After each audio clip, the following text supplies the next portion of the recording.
In sports and in life, there's something called the unforced error, where you don't have to do something and you do it anyway and you screw it all up. And the Buffalo Sabres are guilty of that because there's absolutely no reason they needed to hire Milan Lucic to be a pro scout.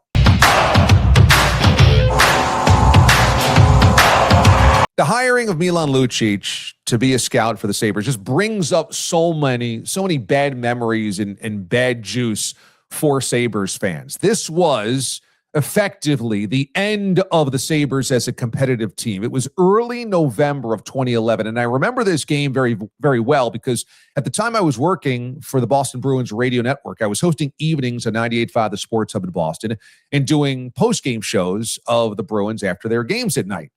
In this game, it's a meaningless November game, seemingly. The Sabres had begun the season very well. The Bruins had not. The Bruins had spent the last 3 months just partying throughout New England and Boston after winning the Stanley Cup. I believe Brad Marchand hadn't put on his shirt from the time they won the Stanley Cup until training camp. And two teams kind of different spots in the standings. Well, Luch is going after a loose puck on a penalty kill, and Ryan Miller comes out to play the puck. Miller clears it, and Lucic just steamrolls him. He's got a full tank of gas. He's a big, strong guy and just absolutely levels Ryan Miller. Miller can't believe it. And the Sabres compound the problem by not coming to the defense truly of their goaltender, their star goaltender. And instead, it looks like a very meek, very weak, very toothless vengeance for the Sabres. So there's the penalty to Lucic, but there's really never true vengeance or retaliation for this completely dirty hit. I mean, the usually reserved Ryan Miller stays after to get to the press just to say, I stayed here just to make sure I could say that Lucic has 50 pounds on me and knocks me over. He's a gutless POS, gutless piece of bleep. And again, from Ryan Miller, whoa. The Sabres hot stove never sleeps. Make sure you're subscribed so that you never miss a video. Click on this button below me. So to look at this any other way besides, Milan Lucic is an emblem of all of the frustrations and negativity of the franchise is really hard. It's really hard. And so you've taken this guy as the Sabres then that season missed the playoffs. And again, they were in the Eastern Conference Final just 3 years prior to this. They had made the playoffs the previous years, and then it begins their drought of more than a decade of missing the playoffs. Milan Lucic being hired to be a pro scout by this organization is a complete unforced error. I mean, in other news, Brian Cox has been hired by the Bills as community relations. Why even bother to do this? It's not like Milan Lucic is some elite hockey mind that you have to get in the front office as a general manager, as a coach, in a really high-profile position. It's a relatively anonymous, meaningless role. Now, in that way, I guess you could say, well, I guess what does it matter?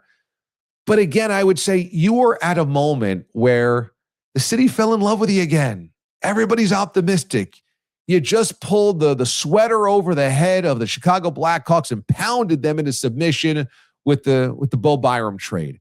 You have a good draft. You pick up some good young pieces and you acquire them to kind of flesh out this roster. You save money on the Alex Tuck signing or non-signing and trade, and most people seem to love that.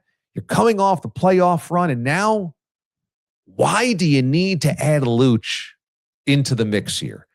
Not only on the ice stuff, but now there's the off the ice stuff as well. And this is equally as, regrettable because he has the domestic violence situation. I want to read specifically from his Wikipedia entry so that I don't get any of this wrong. This is just literally what had happened. In November of 2023, so this is about 12 years after the incident with Ryan Miller, Luch enters into a verbal argument with his then wife, Brittany, when he could not find his cell phone and accused his wife of hiding it. According to Brittany, Lucic Milan yelled at her, grabbed her hair, pulled her backwards, and told her she was, quote, not going anywhere. According to police, Lucic appeared intoxicated when officers arrived at the home. Police also reported that Milan Lucic attempted to choke his wife. He was arrested, charged with assault and battery, pled not guilty to those charges in November of 2023.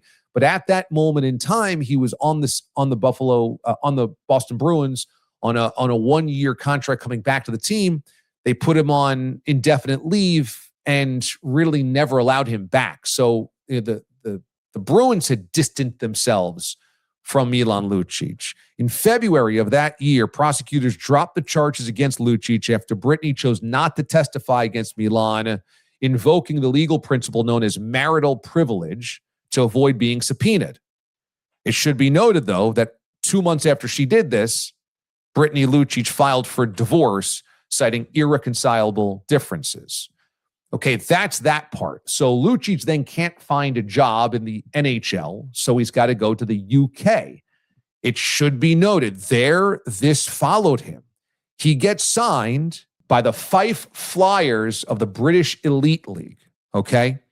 At this point in time, Scottish Women's Aid, a Scottish women's foundation, says the club sends the wrong message by signing Lucic, and in doing so, draws criticism from multiple domestic abuse advocates around the country. And it forces the resignations of 2 different organizational officials, including COO, the Chief Operating Officer, Gareth Chalmers, announced his resignation, specifically citing disagreement with the club's direction following this signing. Quote, I could not sacrifice personal and professional integrity for decisions I am opposed to. Also, a media consultant, Craig Anderson, stepped away from the club. He had just taken the job 3 months earlier, citing he could no longer support the direction of the club, although he did not mention Lucic by name. But this was the effect that signing Lucic had. And guys, this is just this past December. This is 7 months ago that this happened. Again, I would ask, did you really have to have Milan Lucic as part of your organization? Isn't there 1,000 former players that could do the job you just hired Lucic to do? Aren't there 1,000 unemployed scouts or currently employed scouts somewhere else that you could give a little bit of money to for a raise to join this organization? It feels like such an unforced error. Of all the roles that you would just hand to a guy that has this on the ice history with your organization and off the ice history as well, why would you feel like was necessary to give Milan Lucic that job? This is a classic case of read the room. It's an unforced error. You didn't have to do it. It doesn't bring a ton of value to doing it. It brings far more negativity than it's worth. So you know what? Sit it out. You're not losing anything by not having Milan Lucic inside your organization. Let me just also add a note on the Beck Malenstein signing. It does feel a little rich for a guy that plays that role. He ends up doubling his salary to $3 million a year, and it's a 6-year deal. And so just after you come out of the Alex Tuck situation, you're wondering, you're handing out another 6-year deal. But, you know, he is younger, and it is a much more affordable contract. But also, I think you're talking about having lost Tuck and having lost Bo Byram, you are looking for some continuity and some leadership inside that locker room. And I think that Malenstein certainly provides that. He's roundly considered one of the hardest workers, if not the hardest worker on this team. I think he sets a really good example. He's willing to do anything. Obviously, he brings you some physicality. You want more physicality. You want guys that can lay the lumber a little bit. He obviously does that. And so I think of it a little bit like if you're a basketball fan, a Udonis Haslem situation, where Haslem's value to the Miami Heat was so much about setting examples, symbolism. This is who we are. This is what we aspire to be. And yeah, sometimes they probably spent a little bit more than they had to keep Haslem around when his effectiveness waned, when he wasn't even really playing. I'm not saying that's Beck Malenstein. Malenstein's obviously going to have a on-ice role for the Sabres. I'm just saying sometimes there are guys in sports that you just want around that whose value is beyond what you see on a score sheet, and that having them around for a number of years, like in this case 6, you just feel like, well, probably that number will look more affordable 3 or 4 years from now. $3 million a year is going to be chump change as the salary cap expands. But also, that's the type of guy we want the young guys to emulate. And we got a lot of young guys around here. Next question. What happens with Connor Hellebuck? Man, there's so much offseason juice when it comes to the Sabres. Make sure you're subscribed to the channel. Click on this button below me because you know what? We got all of the news, all of the juice, all of the trending topics and analysis and reaction right here on Sabres in 6. So make sure you're subscribed. We've had such a huge boom of subscribers since the playoffs. Also the last couple of weeks with the hot stove and the draft. Check out the draft coverage that we just had of the first round and then the entirety ranking, the excitement level of all the prospects that the Sabres have acquired over the last week or so. Check it out right here, Sabres in 6 throughout the offseason.